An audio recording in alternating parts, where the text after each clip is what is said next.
এই বউ বাপ রে আবার নাকি ছাকনি করে থুইছিস কি হইছে এবারে সামারের মতো করে কথা কও কিসের জন্য যদি আসি মুখ দিয়ে আমার সাথে কথা কবির মনে কয় কইও না কইলে আমার সাথে কথা কর দরকার নাই বউ তুমি চা বানানে ছাকনিটা কোনে থুইছে একটু দাও তো হে যে এখন ঠিক আছে ওই যে দেখো গাছে টেবিলের নিচে ওই পর্দার আড়ালেই রয়েছে চাকরি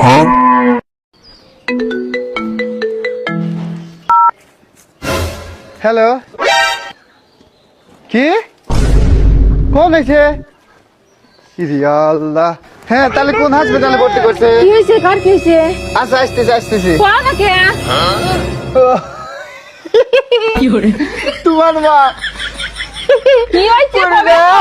পরে যা হাত ভাঙি গেছে এই কথা আইসি কর কি আছে আচ্ছা তুমি তো কইছাও যে আমার সাথে কথা কবে নিলে আসি আসি কও আইসা না গাড়ি